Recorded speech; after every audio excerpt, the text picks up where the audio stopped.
আজকাল প্রত্যেকটা মানুষই হয়তো বড় একা। যদিও আজকাল সোশ্যাল নেটওয়ার্কে আমরা সবাই খুবই বিজি ব্যস্ত, ডিজিটাল লাইফে প্রচণ্ড ব্যস্ত, কিন্তু কোথাও না কোথাও অনেকেই আছি একাকিত্বতে ভুগছি। অ্যান্ড এটার জন্য হয়তো নানা রকম ওই ডেটিং অ্যাপ বলো বা ফেসবুকে অনেক রকমের গ্রুপ তৈরি হয়েছে, যেখানে যারা একা, হ্যাঁ, তারা এরকম নিজের মনের একজন সাথীকে খুঁজে নেওয়ার চেষ্টা করেন। কিন্তু আমি বলবো বি কেয়ারফুল। নিজের সাথী ডেটিং অ্যাপই বলো আর ফেসবুক গ্রুপই বলো, বাছাই করার আগে আহ, যে যাচাই করে নেওয়াটা খুবই দরকারি। নমস্কার বন্ধুরা, কেমন আছেন আপনারা?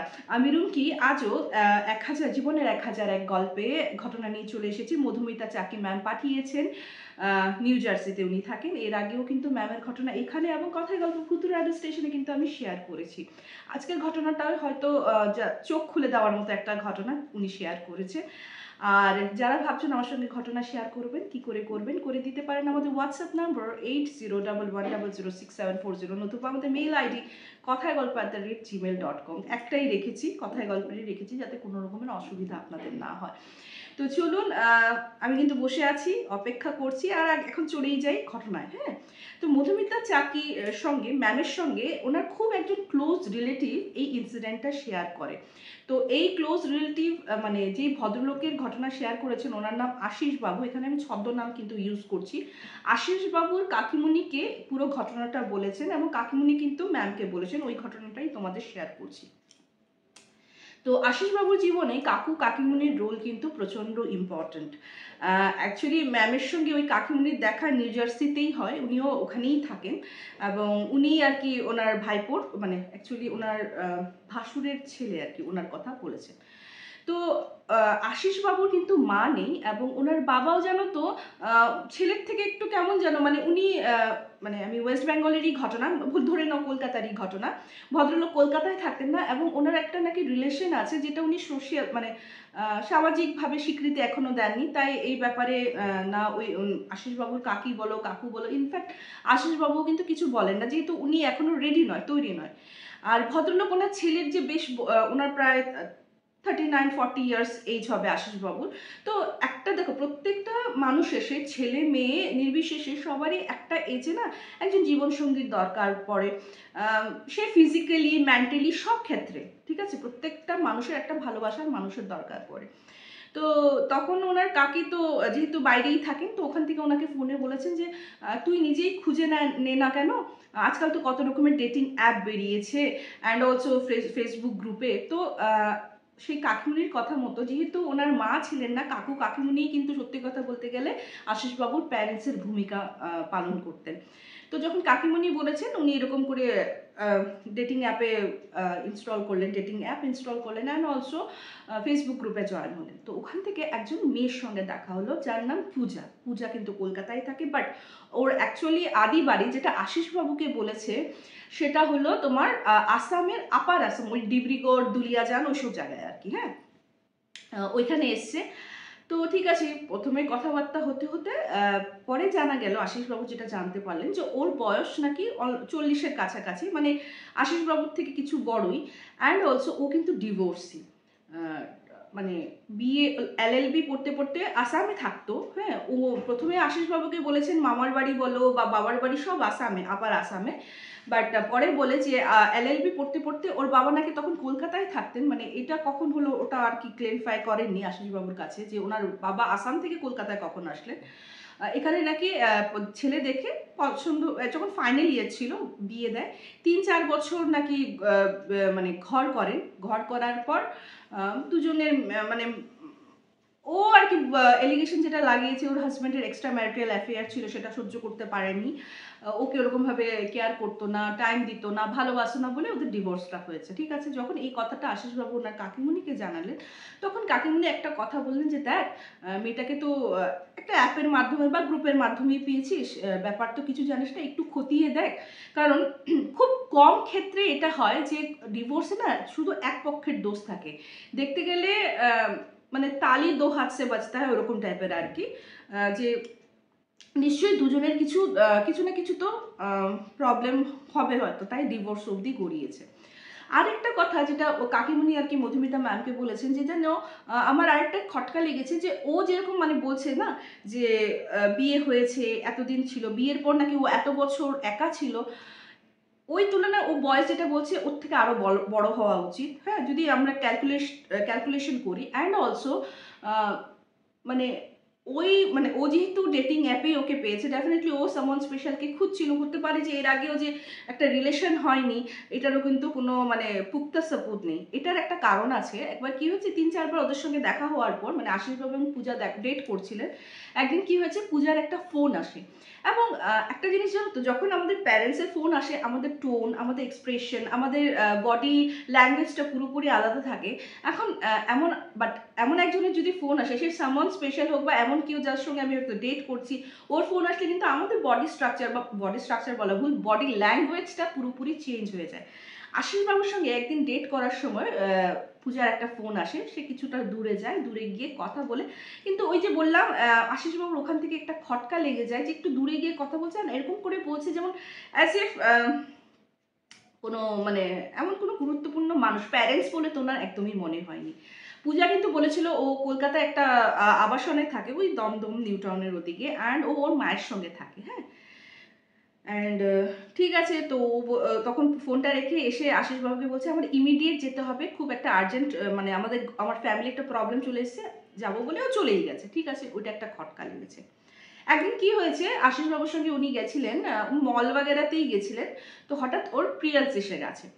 তো জেনারেলি মলে আজকাল প্রচণ্ড মানে ওয়াশরুমগুলি প্রচণ্ড ভালো থাকে, সাফ সুতরা, আমরা প্রত্যেকেই যাই যারা, একদম নিট অ্যান্ড ক্লিন থাকে, প্রত্যেক সময় এদের পরিষ্কার করতে থাকে।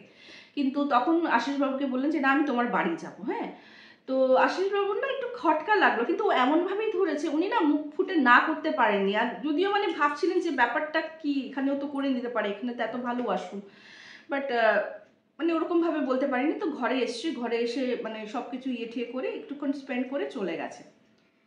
ও কেন এসেছিল ঘরে, যেটা পরে ওর কাকি ধুয়ে ধুয়ে চার করেছেন আশিসবাবু, ও দেখতে এসেছিল যে আশিসবাবু যে বলেছে যে ওনার পৈতৃক সম্পত্তির ব্যাপারে সত্যি কি না।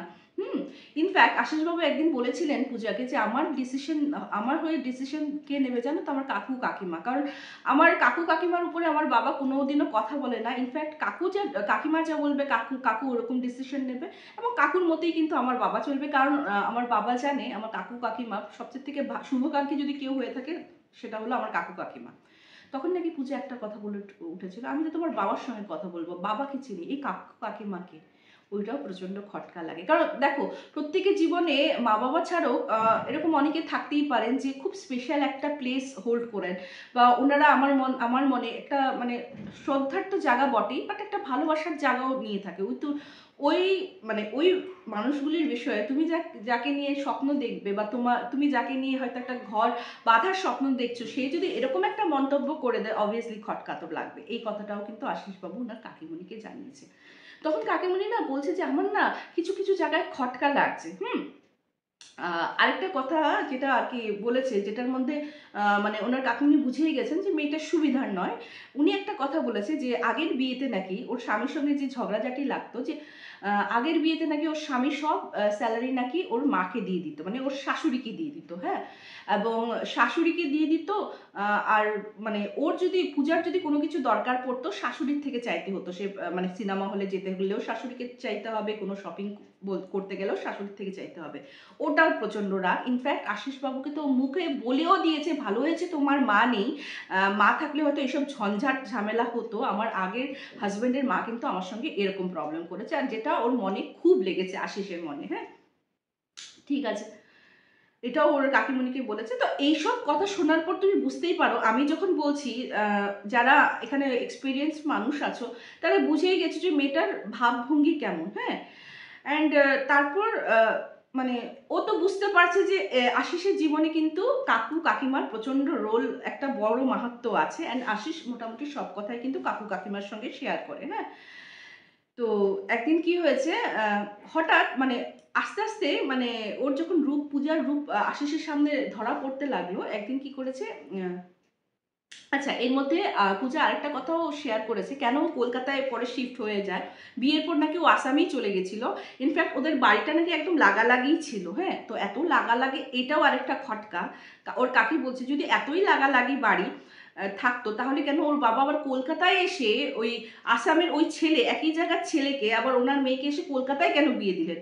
আরেকটা খটকা। হ্যাঁ, আর বাড়ি নাকি লাগালাগি ছিল, ওর জন্য ছেলেটা নাকি ওর অ্যাফেয়ার করার ঠিক 2-3 মাস পরে বিয়ে করে নেয়। তো যেহেতু এত বছর আর কি 3-4 বছর ওই ছেলেটার সঙ্গে তো ঘর করেছে, ওর দেখতে খুব অকওয়ার্ড লাগতো একটা অন্য মেয়ের সাথে, তাই ও চলে এসছে।